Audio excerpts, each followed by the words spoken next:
Hello everyone, good evening, and welcome back to this live stream. I hope everyone can hear me well.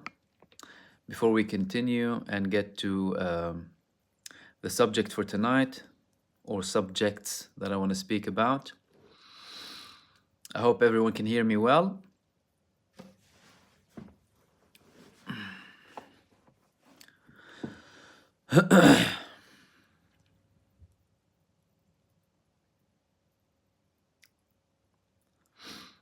Perfect. Thank you for everyone who has been waiting for me, and thank you to everyone who is joining us to this live stream. If you're new to this live stream, we do regular live streams on this channel, and I open this up for subscribers and members as well to join and share their views and comment, ask questions about the latest developments in Palestine, the Middle East, really, and other topics that we talk about generally on this channel. So I published a video previously about Rafah that you can watch after this live stream. There have been a couple of updates in Rafah, and it looks like Israel is hesitating more.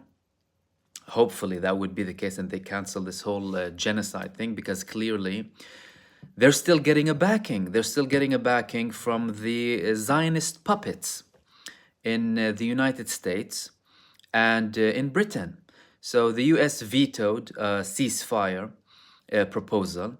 Imagine that, vetoing yet again a ceasefire proposal. Remember this, but before I continue here, the US vetoed approximately over 80 UN resolutions that want to take action against Israel. In this genocide, when Israel was conducting the initial mass bombings in Gaza, killing hundreds, thousands of people per day, right? China and Russia, I'll repeat, China and Russia proposed a ceasefire in the UN Security Council.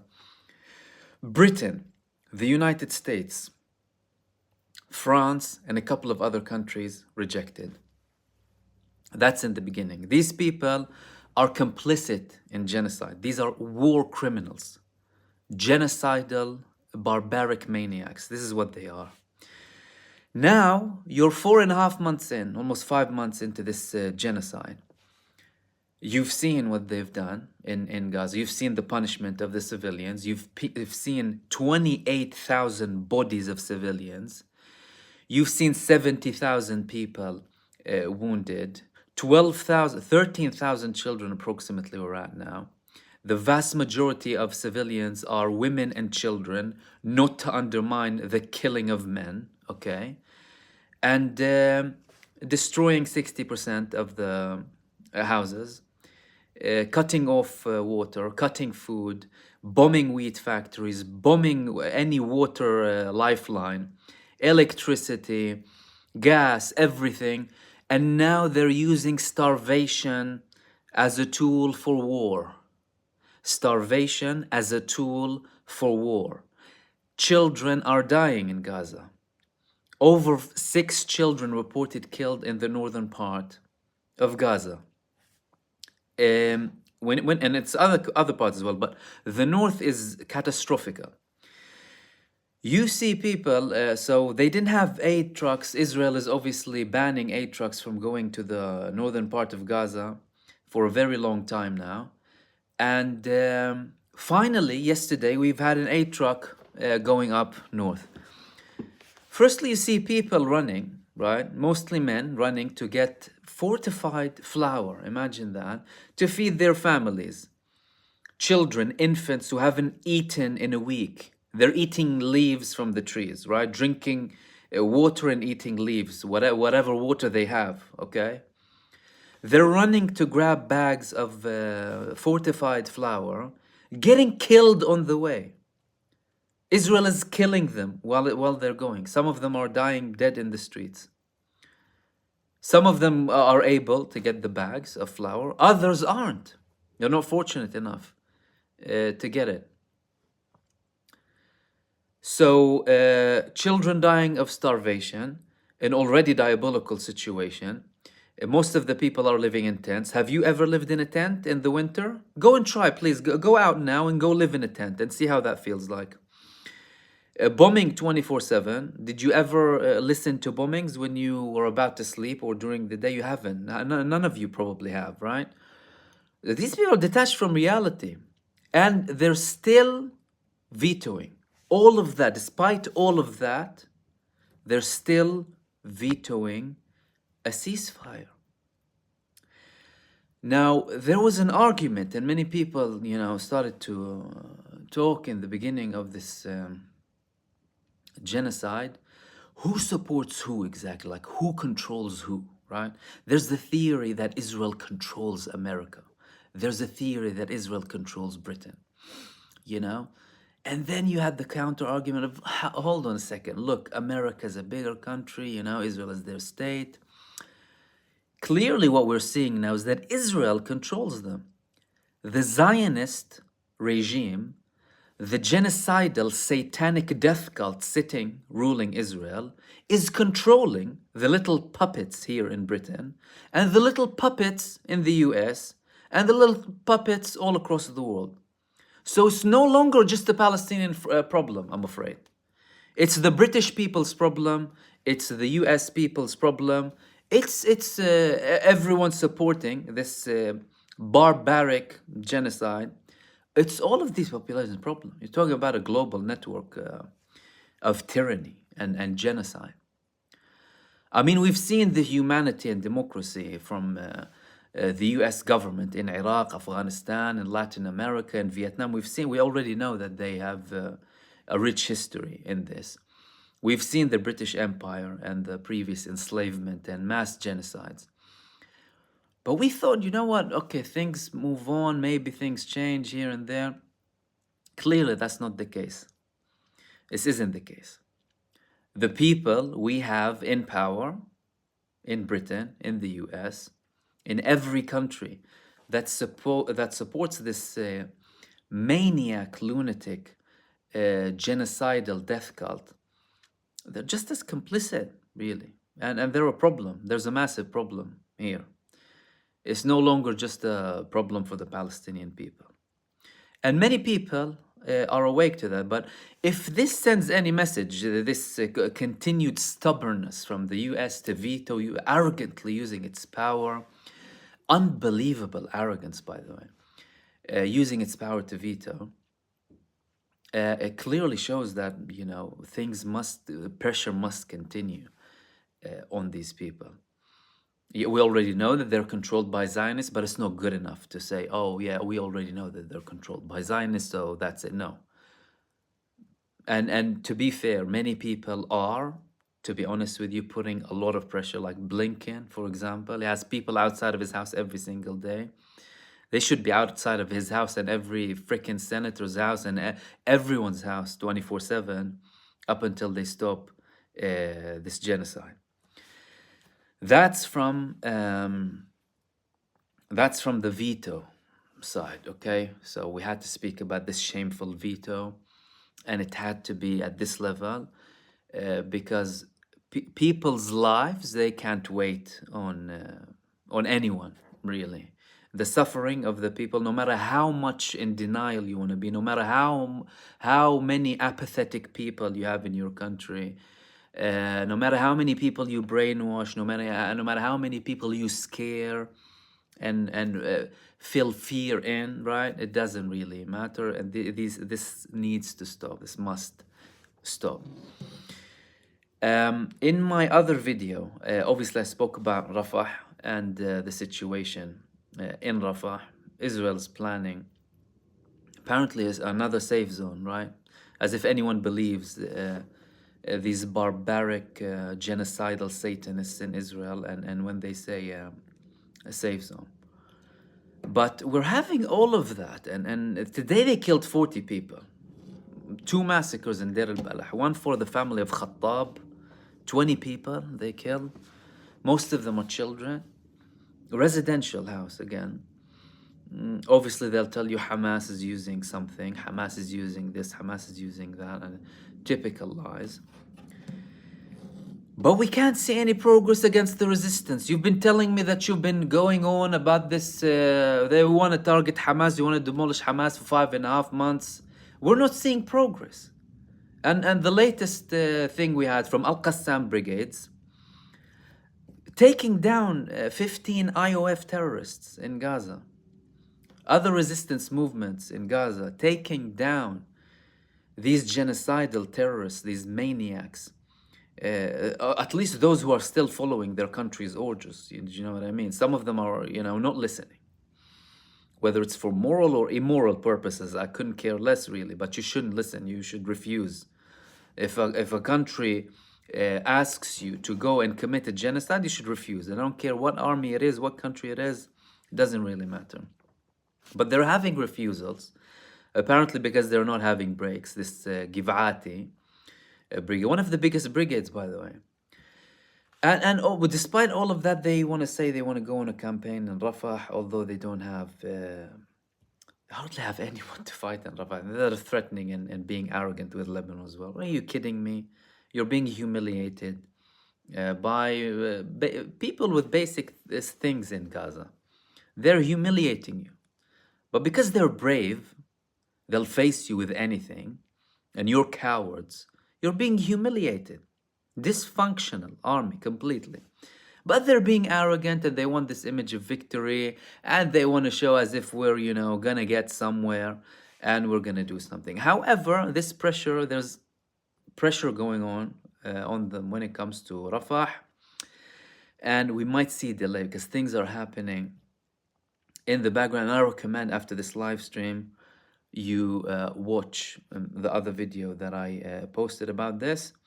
And enough about me, let's start about you. Let's start taking your questions and your comments to answer and clarify, hopefully. Let's try and keep it one per person so we can so we have enough time. We have about just less than 40 minutes. Let me go back to the initial messages. The first question I got was from Muna, saying that I heard 22 terrorists of the IOF were taken down in the last 24 hours. I heard that it was 15. So if you combine the other figures, then it could be a correct figure, 22 in the last 24 hours, because Al-Qassam Brigade said 15, them only, excluding the other resistance groups, so you could potentially be looking at 22. And again, remember, that's what Israel admits. Also, Russia has a new almost complete base in the Golan Heights, true. Russia has presence in Syria, its biggest strategic place in Syria. Obviously, they have many places on land, but their biggest strategic place in Syria is Tartus port. They use it. It's a Russian port. It's very strategic for them. They have other places and bases inside of Syria. And they declared 2 months ago that they're going to have permanent air deployment, right? Aircraft deployment near the Golan Heights. They said it's to monitor the situation. Israel got the message. Israel said they're doing that to send us a message to deter us from going and attacking in Syria, which is most likely the case, because what the Syrians are using are Russian system like S-300. Russians operated in Syria. And obviously, Russia is showing greater and greater dissatisfaction, to say the least, from Israel. They spoke with Hamas several times during this genocide. Israel obviously didn't like it. To them, it was like legitimizing them. Boo-hoo. It's only you and a fraction of the world that consider them to be terrorists anyway. Talking about 17% of the world, thinking they're on a moral high ground. But yeah, so things might escalate with them, right? But also depending on the conclusions of the ceasefire, what's gonna happen really. But clearly from the US perspective, and obviously we always say the US is the biggest country that can stop this, right? But clearly, after what's happening, it's Israel blatantly controlling and running the US on its fingertips, really. APAC is buying everyone's clean, and not just APAC, everyone behind it. They're moving the US as they wish. This is a little Zionist entity. They're controlling all of the politicians, buying them, doing whatever the hell they want. They'll probably kneel down and kiss their feet as well. So this is what's happening. Obviously, if we reach a ceasefire, some things might obviously settle down. If not, Russia and China are going to be in the picture. Muna also said there have to be international sanctions on this terror state. Of course, but we don't live in a normal world. We live in an abnormal, immoral world full of evil people in power. And you obviously have some brainwashed people to support this evil as well, hate-fueled, brainwashed fools and ignorant people. But this is obviously what we're up against. You know, you're fighting to reveal the truth and bring the people exactly what they need, really.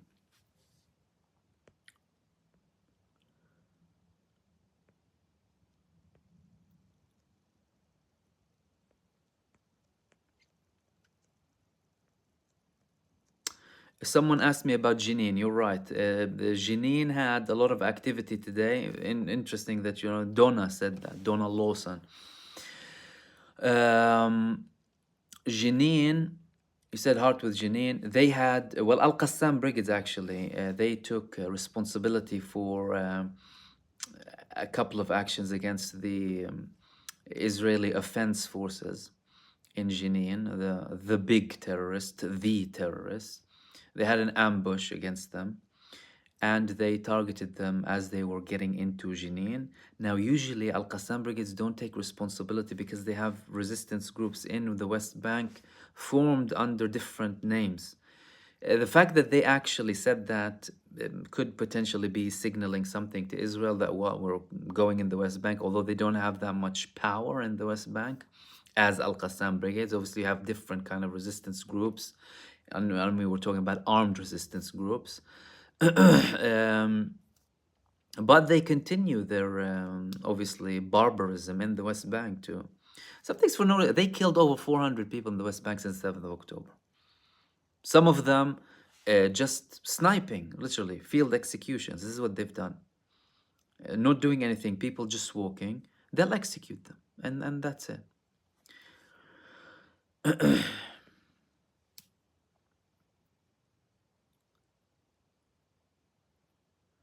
Mahmoud Badawi, the world is full of hypocrites feeding you with one hand and the other poisoning you. Yeah, more like poisoning you with both hands, I think.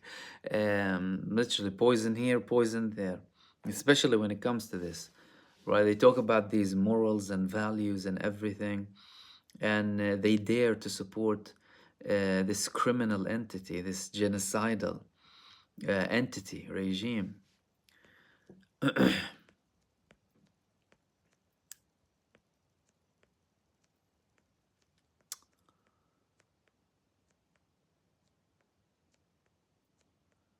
Amir Khan also asked about Jenin. I hope that clarified. There was major fire. Jenin is a massive resistance hub in the West Bank, so it was really intense, and Al-Qassam brigades obviously took responsibility.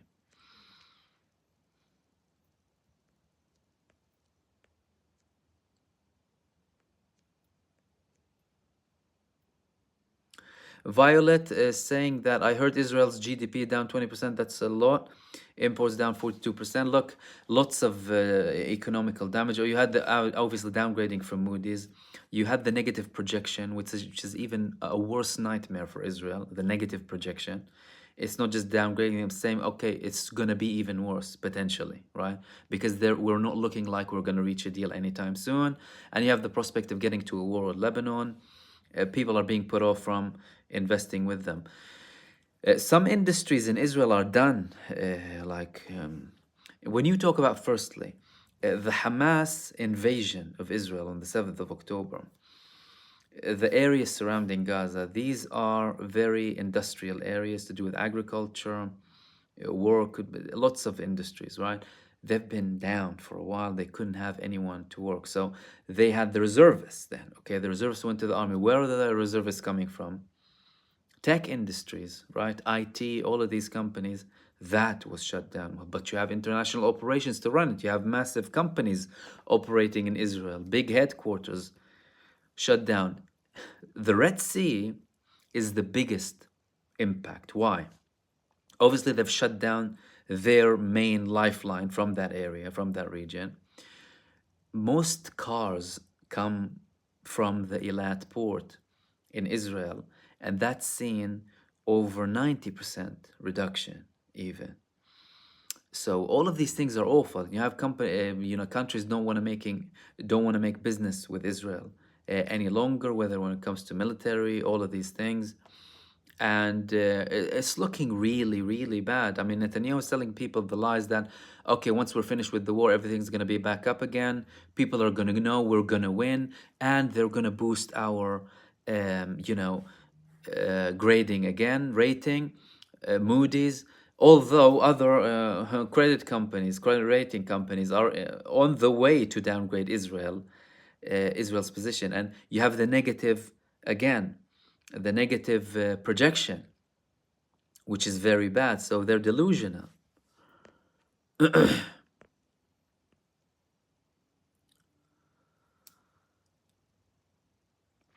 Muhammad Boulaish, Mahmoud Salam, it seems like Egypt is creating a place of 13 kilometers square with fence close to Rafah. Is it to evacuate Palestinian civilians and help IOF fight Hamas? Or to help, okay. With what Egypt's doing, they're anticipating Israeli action and preparing for the worst. If the worst happens, Israel will go into Rafah. They will start attacking them from the north of where we're located. They'll attack some of the borders, open the borders up. Palestinians will flee into Egypt. Egypt's preparing for that because to them, they need to have something ready inside of Egyptian territory to prevent Israel's plan from happening. That is, to some extent, based on the interpretation of the events that are happening at the moment in Gaza, is being effective slightly. Why? Because Israel, for the first time, they're actually talking about the refugees, giving them other routes, taking them other places. Although, again, we don't believe them, they're pathological liars, but still saying that. Then the constant delays. Clearly, there's pressure in the background. The situation with Egypt isn't great. And Egypt is taking action. Oh, it's in Egypt, but it's taking action. And listen, please, people need to understand, if Egypt wanted to accept the Palestinian refugees, it could have accepted it a long, long time ago. They already put a lot of pressure on Egypt to accept the Palestinian refugees with the expulsion attempt, with the ethnic cleansing attempt since this genocide began. They refused, ladies and gentlemen. Let's be clear here. If Egypt did not reject this plan, we would have been in a different situation. So now that Israel is telling Egypt, okay, you didn't listen to us in the good way, we're actually going to take military action. They obviously told them whatever they had to tell them in the relevant channels, but they also took action inside of Egypt to prevent Israel from going ahead with what they want to go ahead with.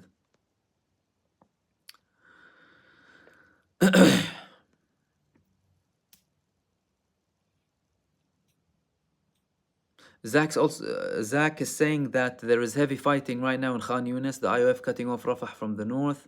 There's also heavy battle going on the Red Sea and possible damage to US and UK warship. Yeah, there's ongoing fighting in across all of Gaza. It doesn't really stop. In terms of the Red Sea, yes. I mean, the Ansarullah, the Houthis, the brave Yemenis, they actually continued their action against this genocide coalition, against this genocide supporting coalition. And they're not stopping, clearly. And again, these shameful genocidal coalition countries, instead of stopping this genocidal state, they go and support it. They send their own army, their own troops, their own ships, their own aeroplanes to defend a state that's killing innocent people, that's committing the worst genocide in the 21st century. What an absurd and evil and twisted reality do we live in?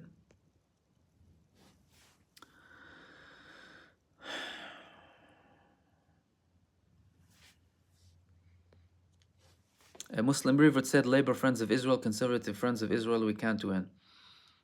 Labor are just as corrupt as the conservatives, and when it comes to Israel, they both lick the feet of their Zionist masters, and also Lib Dems. Anyone that took a condemnation stance against the Palestinian side in this war is the same, at least in my opinion. I already know that, like, all of them are corrupt. Look, Lib Dems obviously enabled these racist Tories, and then you had Labor. They always act like, like there's something, and they're rotten from the inside, and that was clearly evident from when Jeremy Corbyn was leading, Labor, and it was mostly due to his stance for Palestine and against this Zionist lobby that's like cancer all across the world, really. But clearly, cancer is within them. Do you know what I mean?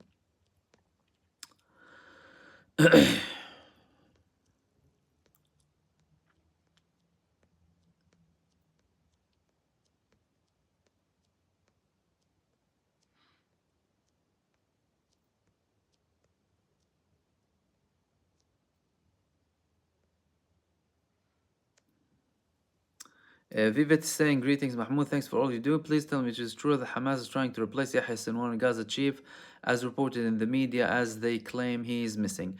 The media, like Israel, the mainstream media, they lie more than they breathe. Everything they say is lies, lies, lies. Propaganda, propaganda, propaganda. We're so sick of them, and people are so had enough of them.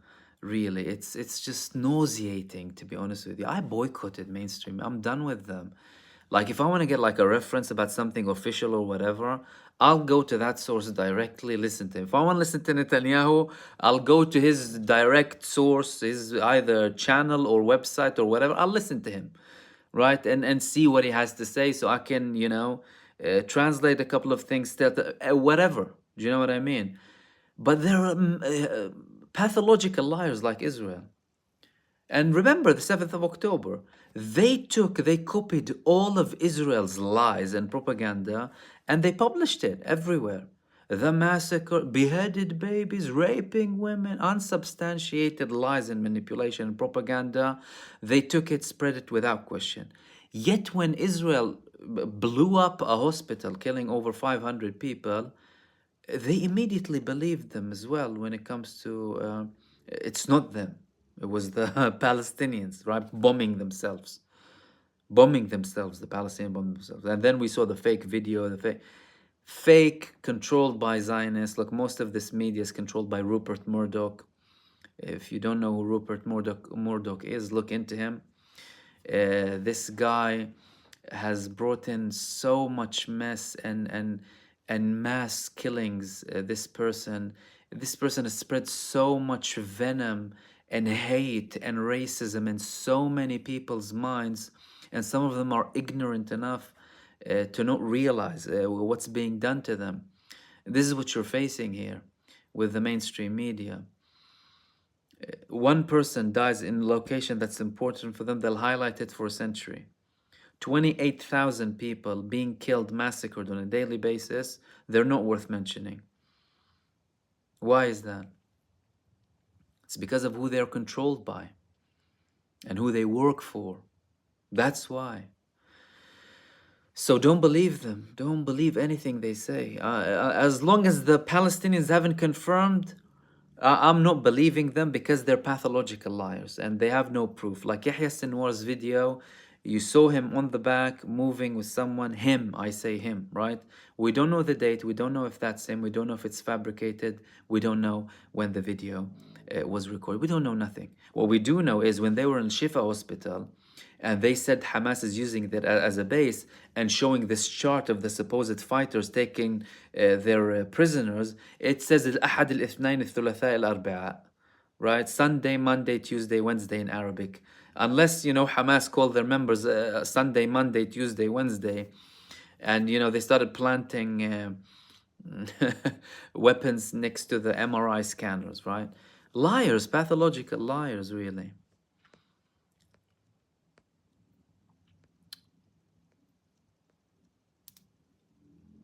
Hats off to pro-Palestinian Americans who blocked the highway in San Francisco. Their protests are impactful for sure. Alhamdulillah. That's very good. All of them are a good impact, really. Juror number 6 saying, who's feeding the orphans? Well, the orphans, it's a really tough situation for the orphans. You will have random people, adopting them. Sometimes the hospital staff adopt them. Like some people show videos of random people playing with orphans, and many of them will tell one of them I want you to be my dad, because they're having fun with them. But there's so many orphans and people who are on their own, or adults who lost everyone, right? This is what's happening.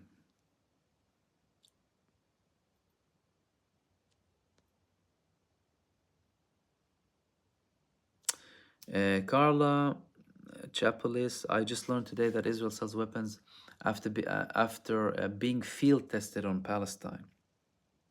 Yeah, this is what they do with the Iron Dome. And they do this on a regular basis. How could this be happening, you said? Oh my God. Yeah, that's the reality that we live in. They do.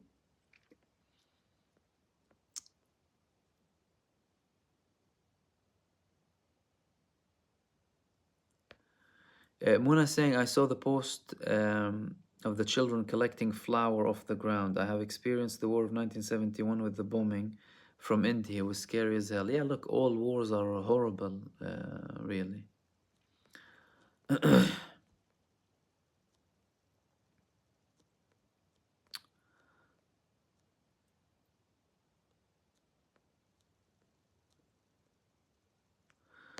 Altaf Ismail, shame on all Western colonial regimes that established and continue to support Israel. Absolutely. I totally agree with that.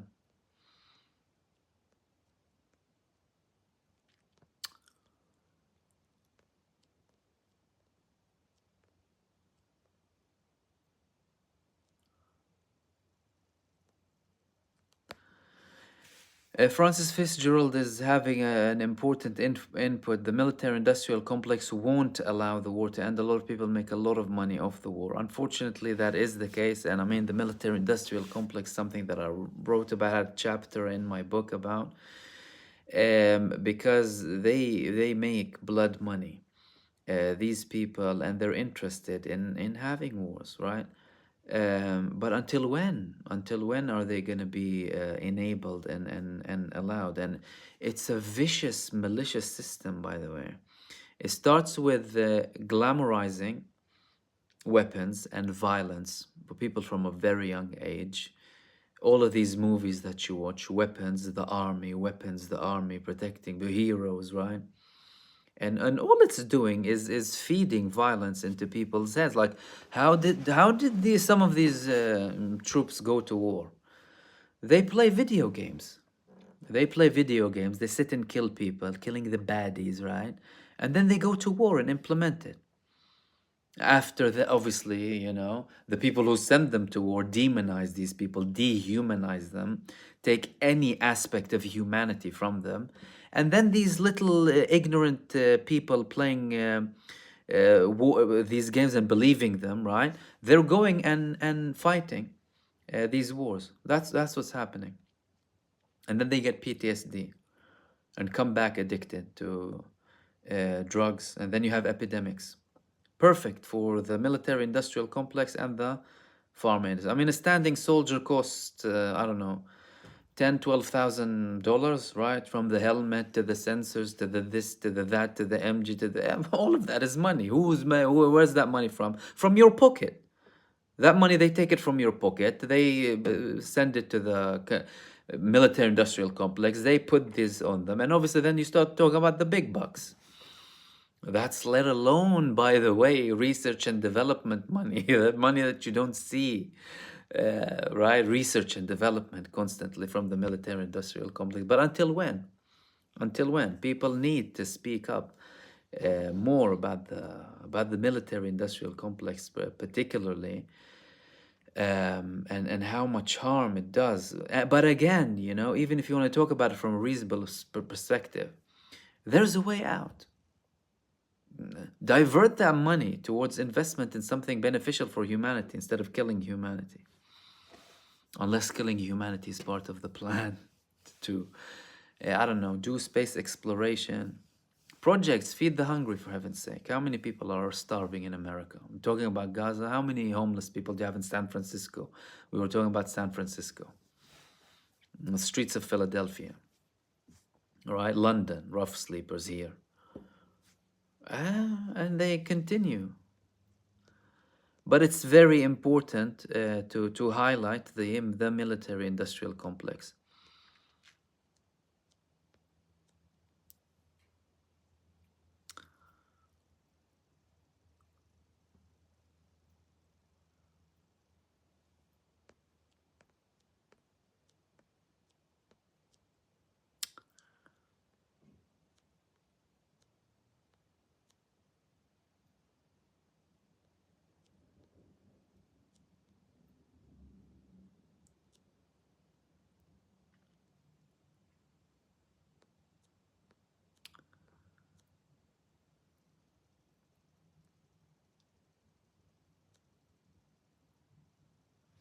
Zach is saying Blinken called the police and complained protesters were upsetting the children.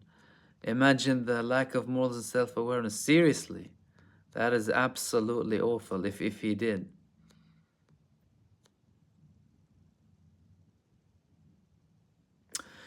Kyle Lynch is asking, what do you think about the possible Epstein-Israeli connections and Israel blackmail? Well, Jeffrey Epstein is a massive Mossad agent. That's number one. And similar to, what's her name? Ghislaine Maxwell. Similar to her father. Mossad Circle. I mean, the British, Britain itself officially said stuff about Robert Maxwell and his shady death.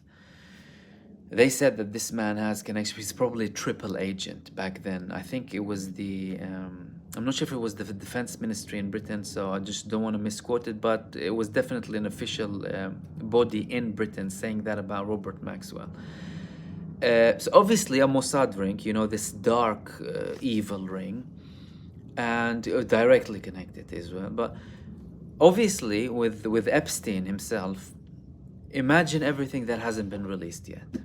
Who has a hold on who in terms of blackmail? Secondly, although I think his death was shady anyway, the whole death is shady, but that's a different story now. That's the Epstein we know. How many Epsteins are there that we don't know? Are there other Epsteins that we don't know? And what are they doing exactly? Who are they? Where are they? Who are they holding? And what are they holding on them? So there's definitely a link, and it definitely controls people's actions.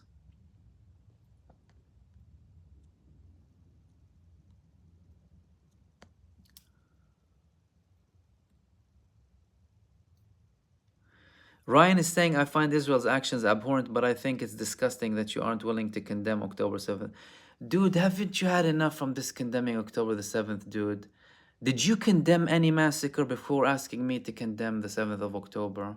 You know what I think is disgusting? That people like you and other people asking people to condemn when you haven't condemned anything for the past 75 years.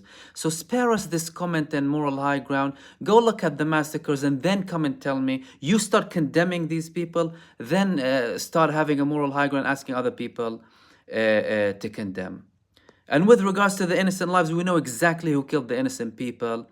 In the kibbutzes, we know Israelis said that Israel massacred the people in kibbutz Be'eri. And Israel showed helicopter images of them shooting the revelers, the mass killings. Are we still falling into this false narrative of Israel? Are you being serious? Give us a break.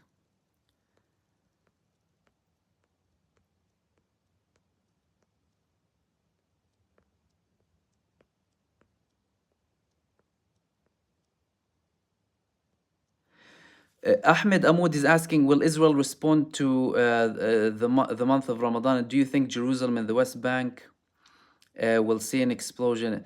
Look, the West Bank and Jerusalem, there's a limit to what they can do when it comes to resistance, right?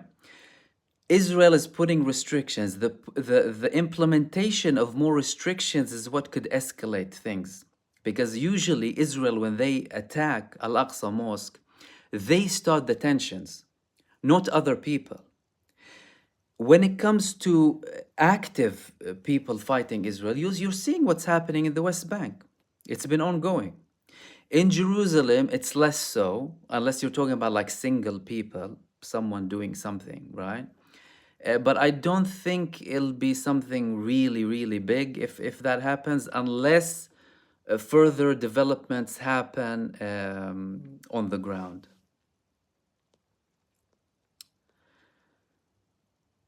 Deep 007, do you think Hamas will release hostages in 3 weeks? They won't release anyone until they reach a deal. If they reach a deal with Israel, they will release them. If they don't reach a deal, and we're seeing the level of stubbornness from Israel, they won't reach, they won't release anyone.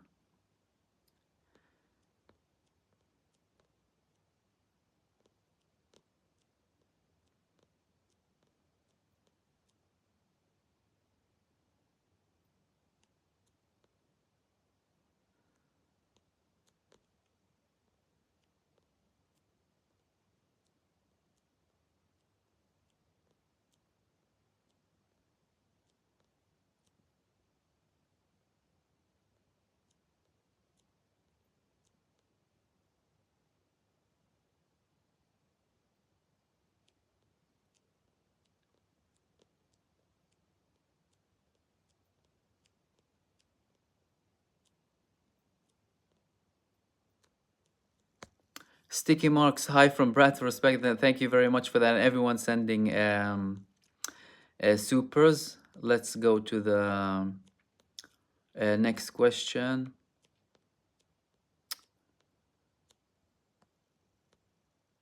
I have another question from Kate about Egypt building a concentration camp in Sinai for Palestinians. Are they getting paid from the USA to build a concentration camp? Look, I don't think that's the case. I think Egypt are trying as much as possible to have every single measure put in place to prevent the Palestinian expulsion, the ethnic cleansing campaign from being completely implemented. They know that the side that they deal with in the form of Israel is unreasonable, to say the least. And they're willing to force out these people, right? So then they had to take this action. Concentration camp, you know what the concentration camp is? It's Gaza. You talk about Auschwitz, Gaza's worse than Auschwitz. Gaza's the concentration camp. In front of everyone's eyes, and they're supporting the person who made Auschwitz. That's the real concentration camp, Gaza. And guess what? It has been a concentration camp for over 17 years. It has been a concentration camp, but not many people saw it, or you know what I mean. It wasn't live 24/7 like it is now. Despite the fact that you have all of this going on now, they're still trying to hide it as much as possible. Imagine that. Martamut, thank you so much. And everyone, greetings to all of you joining.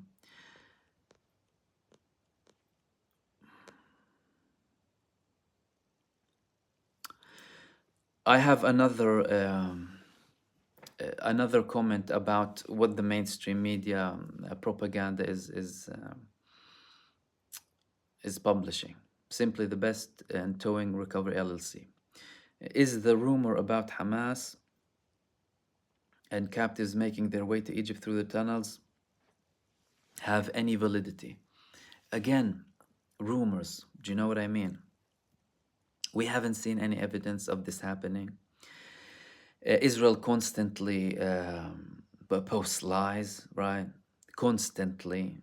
They published that video telling, okay, so if the resistance is going through Rafah or to Egypt, or whatever. Who's fighting you in Gaza? Secondly, this suggests that the people who are in the tunnels are afraid for their life, and that's why they're in the tunnels. They're not in the tunnels because they're afraid for their life.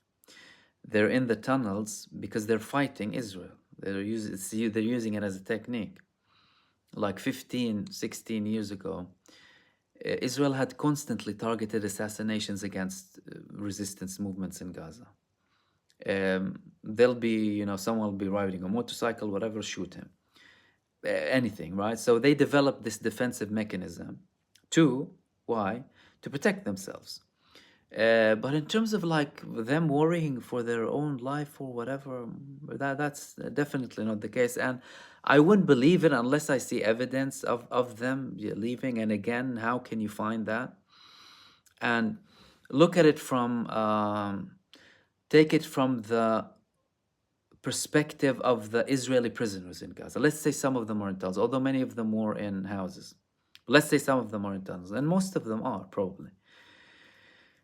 If you have so much information, if Israel has so much information to confirm that Hamas leaders are leaving Gaza, and bear in mind they do that maliciously to create a split and distrust case between the people and their leadership, that's why. Don't forget that. How comes you didn't find your prisoners? Well, if you have so much intel about supposedly the Hamas leader in the tunnels, where is your prisoners? You've been looking for them for the past 5 months. Where are they? Grab them, take them. So you have intel about the leaders, what they're doing, where they're going, and you don't have intel about your people in Gaza? Food for thought and constantly lying.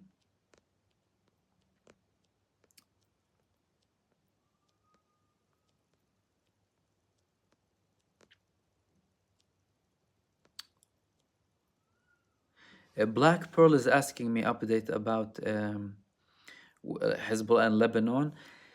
It is really tense in Lebanon, but we haven't seen the real response yet from Hezbollah, at least in my opinion. We haven't seen it. The only thing they've done recently is they published a video about all of their preparation, some of their missiles. Nothing new, some stuff that we've seen before, really. They haven't done an attack that's big enough as a response to what Israel's bombed previously. I'm not sure if they're delaying it or doing something else when it comes to this, or doing something and not declaring it, but saying that it's very tense, obviously, because of the depth that Israel is going into Lebanon. Yesterday we spoke about the attack in Sidon, which Saida in Arabic, which is just 40 kilometers away from Beirut. It's the most northern part that Israel attacked so far. So it's very tense. Obviously, Israel has Division 36 as well there, the most advanced division in the army. But we will see, based on the response of Hezbollah to those attacks, how bad they attack Israel and what happens afterwards.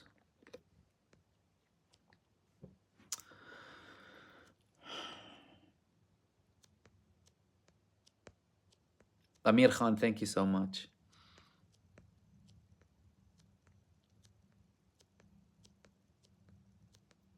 And everyone's sending super thanks. Let's go to the... I'm sorry if I missed some of the messages, because I don't have the ability to see everything. But I'm just going to try and get to the next question so we can continue.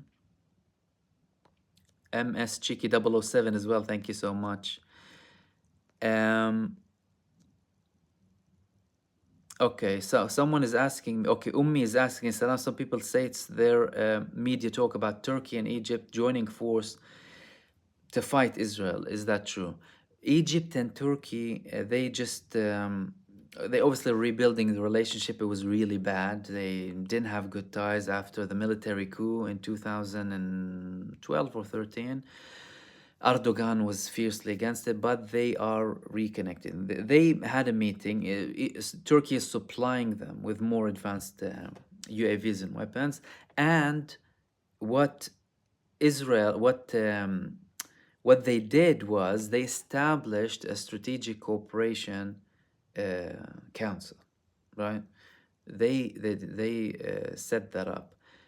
They didn't talk much about the military cooperation, but there's definitely something going on there. Obviously, they're not going to publish everything for everyone to know, including us, but there's clearly something going on.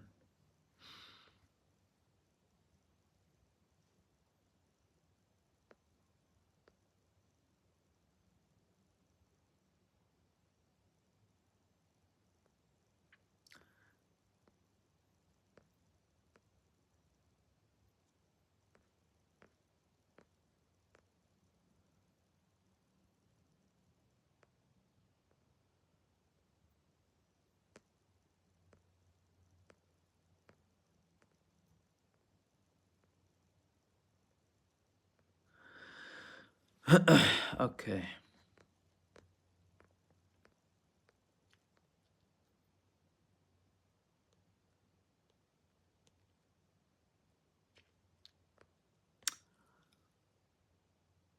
Zach is saying, I saw a video with the IDF showing one gun near the MRI, and then they came back later. They had yeah, yeah. They faked a lot of things to do with MR in Al Shifa, and even when they took these reporters on the supposed tour that they sent them, like they had a coat and they had bullets inside it, right? All of this fakery, and people are still buying it. Some people are still buying the narrative of the 7th of October to this day. They're buying the Israeli narrative as if they've seen nothing from the evidence that went out from Israel.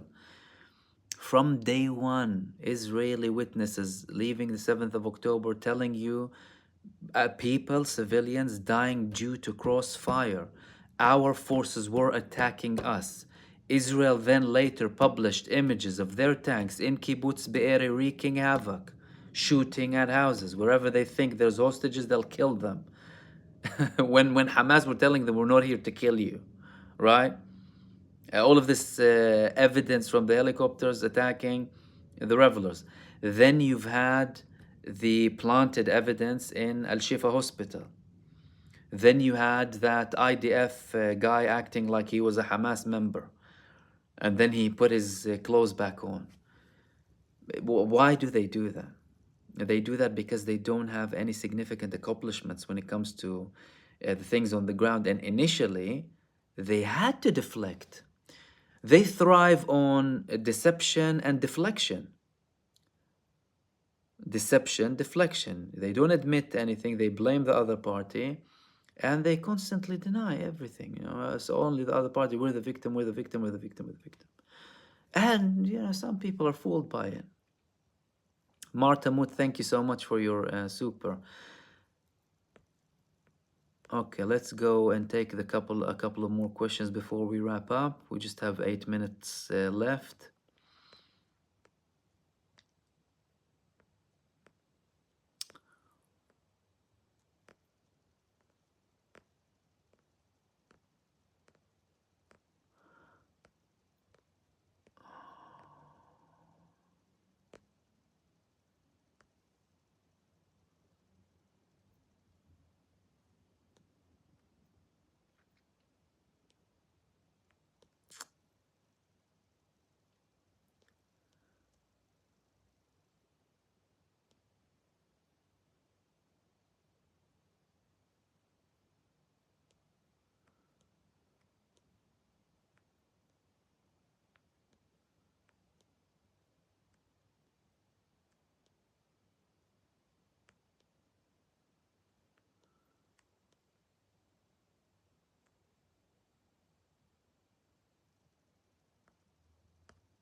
BM, I think I'll take this last question from BM regarding the Houthis. The Houthis, they've had the most intense attacks in the past 2 days. So they targeted 3 ships. One of them is sinking, linked to Israel, all of them. And they took down an MQ-9 UAV, one of the most advanced UAVs. Today, they had further attacks. What they're doing is they're just highlighting again, because don't forget, they're not forced to do this. The Ansarullah in Yemen, they're really not forced to do it. Internationally, not all of the world recognizes them. You have two governments in Yemen. Financially, they're not in a great situation. Why do you need to do that? Someone might think, right? Why would you need to do that? So they prove again and again that they're acting based on principles and morals.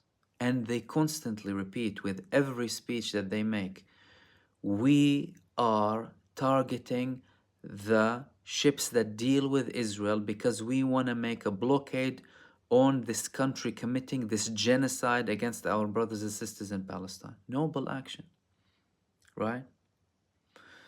You'll see the United States or some EU states doing that against a country that they don't like. It's not like but putting an embargo. For heaven's sake, having preemptive strikes by international law.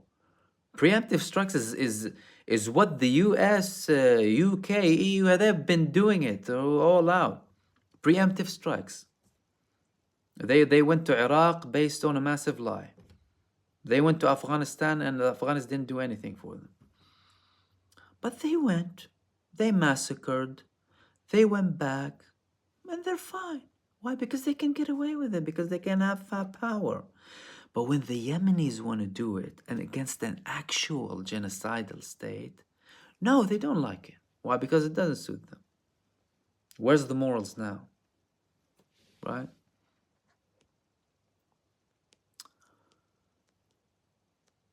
Okay, we have time for one more. Let's see if we have any more questions.